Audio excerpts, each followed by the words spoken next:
Hello guys, how are you doing?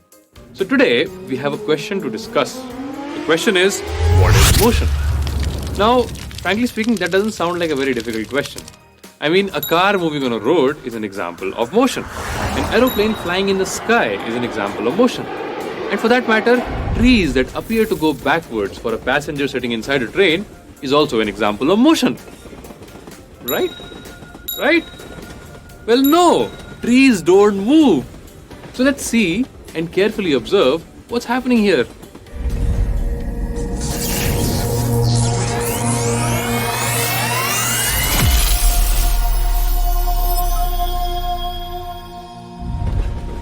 So, when a person sits inside the train and observes the trees outside, well, clearly they appear moving. There is no question about that. But are they really moving?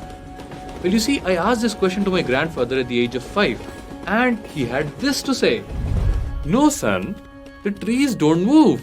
The moving trees are just an illusion created by the moving train.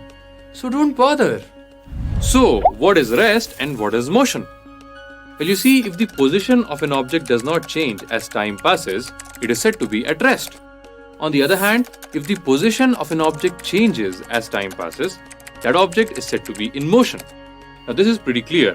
Let's use these definitions of rest and motion and apply it directly on the train example we were just talking about. So, when you are sitting inside a train, other people sitting around you appear to be at rest, as their positions don't change with time. But when you look outside the window, everything, including the firmly planted trees, appear to be moving, as their positions appear to change as the time passes. So, as far as I am concerned, or for that matter you are concerned, everything inside the train appears to be at rest, while everything outside appears to be moving. Great! Now let's change the observer. So imagine that instead of you watching the tree begins to watch you. So what do you think the tree would have to say? Well, according to the definitions of rest and motion, the tree would say that everything on the ground, including the neighboring trees, are at rest with respect to it, as their positions are not changing with time. On the other hand, the train and everyone inside the train, including you, are in motion, as your positions are changing as the time passes. And with that comes the big confusion, because you and the tree, the two observers, are saying the exact opposite things. Whatever is at rest for you is moving for the tree, and whatever is moving for you is at rest for the tree. So, how do we reconcile this? Who's right and who's wrong? Well, turns out both of you are right and both of you are telling the truth, because motion itself is not an absolute phenomenon. Rather, it is always relative to an observer observing it.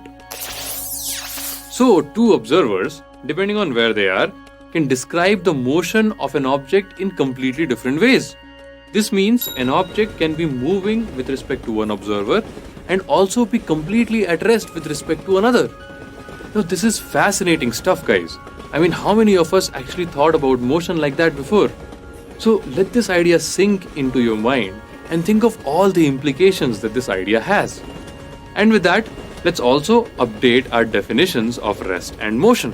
So, if the position of an object does not change with respect to an observer as time passes, we say that the object is at rest. On the other hand, if the position of an object changes with respect to an observer as time passes, we say that the object is in motion. And that's it. That's the entire story of motion. So now that you have completely understood the fundamentals of motion, let me ask you an age-old question. Is the Earth going around the Sun, or is the Sun going around the Earth? What would you answer? Take a moment and think about it. Okay, so a lot of you might be tempted to say the Earth goes around the Sun. But do resist your temptations, especially after learning about the real definitions of rest and motion. So what is the actual answer then? Well, the actual answer is, it depends on the observer.